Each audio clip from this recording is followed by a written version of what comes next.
ژنی جاران خزمەتی مێردی دەکرد، خزمەتی ماڵەکەی دەکرد لە کاتێکە ماڵەکەی زۆر ئێستا پیس و پەرپوتر بوو، چونکە ماڵی ئێستا پاکە، جاران قوڕ بوو، فەقیرە هەرچیەکە دەیتوانی پاکی کاتەوە، ناڕەحەت بوو، وەک ئێستا کاشی نەبوو. بەڵام ژنی جاران تەماشا دەکەی خزمەتی مێردی دەکرد، خزمەتی ماڵی دەکرد، خزمەتی میوانی دەکرد، خزمەتی دراوسەی دەکرد.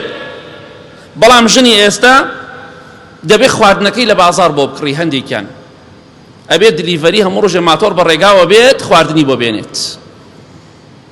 لەگەڵەوەشا دەڵێ هیلاکم، خەڵکی وا دەزانم وەڵڵاهی دەڵێ دەیەها ساڵە خێزانم هێناوە تا ئێستا کەسێک لە ماڵی مندانی نەخواردووە.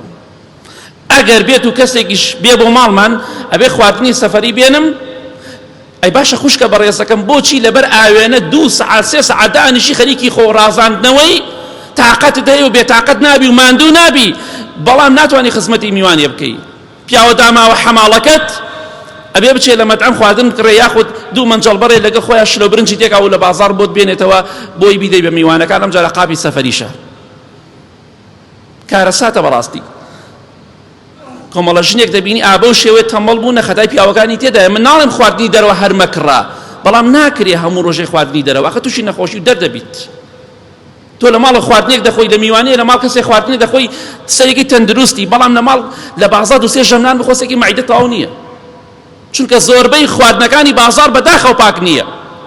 ڕۆژێ برادەرێک قسەی زۆر جوانی کرد کە ئێستا ناو جومعەکە لێرە دانیشتووە، وتی ئەگەر تۆ غەش بکەی لە شتێکە، لە جیهازێکە، لە شتێکە ئاساییترە لەوەی کە لە خواردنا غەش بکەی. ئێستا ئەم مۆبایلە ئەگەر غەشی تیا بکرێ حرامە، بەڵام بەیانی دەشکێ و مۆبایلە ترەکڕم، گڵاسەکە دەشکێ دانێترکەم، بەڵام خواردن خەتەرە، چونکە خەڵکی تووشی نەخۆشی دەکا.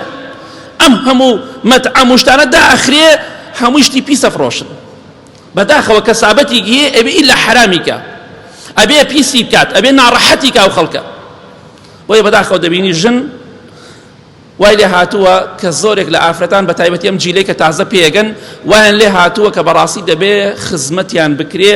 خوشکە بەڕێزەکانم، کچەکەتان بە کەڵکی شوو نایە مەیدەن بە شوو، کێ دێتە بە دەرگانایە کەیفی خۆیەتی جارە فێری ماڵداری بکە، هێلکە و ڕۆنێک نازانێ.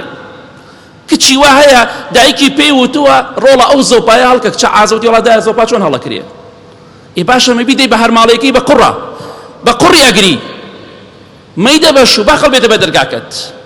کچەکەت با هیچ نەبێ بتوانێت ماڵداریە بکە، خواردنێ بکە، شەرت نییە هەموو خواردنێ بزانێ، بەڵام خۆتت دەبێ خزمەتی پیاوەکێکا شلە برنجێ بزانێ، خۆ دەبێ بزانێ مریشکێ لێ بنێ، فێریکە. چۆن فێری ئەوت کرۆ خۆی بڕازێنێت و میکیاج بکە، ئاواش فێریکە با چێشتکە. بۆی بەیانی پیاوەکەی فەقیرە ئیفلاس نەهێنێ هەموو ڕۆژە لە بازار خواردن بێنێ، هەندێک جار پێویستەکە بێنیتی، بەڵام نەک هەموو کاتێ. پێغەمبەری خوا صلی الله علیه وسلم دەفەرمێ خوای گەورە تەماشای ئافرەتێک ناکە بە ڕەحمی خۆی، ئەو ئافرەتەی کە سپاسی پیاوەکەی ناکە لە کاتێکە پێویستی بە پیاوەکەیەتی. لا ينظر الله عز وجل إلى امرأة لا تشكر لزوجها وهي لا تستغني عنه. پێویستی بە پیاوەکەیەتی بەڵام سپاسی ناکە، دەستخۆشی لێ ناکە، هەر ناشکوریەکە و هەر ناڕازیە. بەداخەوە جاران ئافرەت بەو شێوەیە نەبوو، ئێستا ئافرەت ئەوەی لێ هاتووە. بۆیە داوەتان لێکم کچەکانتان بە کەڵکی شوو نایە مەیدەن بە شوو، فێریان بکەن خوشکە بە ڕێزەکان و ئیشی باوک نێ فێر چێشتیکە، ئیشی دایکە. ئەمجا بیان بەدەن بە شوو، با ئەو پیاوە فەقیرە بتوان لە ماڵەوە چەند جارێ نانێ بخوا لە ماڵەوە، با میوانێک ڕوو لە ماڵەکەی بکە.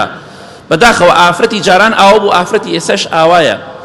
ئافرەتی جاران بەڕاستی ئافرەت بوو، هەتا ئێوارە درەویانە کرد، جارێ ئەو بوو لەوانە مناڵیان دەبوو، یا دەهاتەوە لە ماڵەوە مناڵی دەبوو. ئێستا بەو شێوەیە نەماوە، ڕاستەکەی خەڵکی گشتی تەمبەڵ بووە، بەعام خەڵکی تاقەتی نەماوە، بەڵام ئافرەتەکانیش با بەو شێوەیە پەروەردە نەکەین کە هەموو ژەمێک لە دەرەوە خواردن بخورێت، چونکە تووشی دەرد و نەخۆشی دەبین. زۆربەی دوکاندارەکان، ناڵێم هەمووی، زۆرێکیان دەخوا ناترسن شتی کەپس و شتی فرێش هەموو تێکەڵاوەکە دەمریەکە، شتی پاک و پیس تێکەڵاوەکە دەمریەکە، بۆی خەڵکی تووشی نەخۆشی بێت.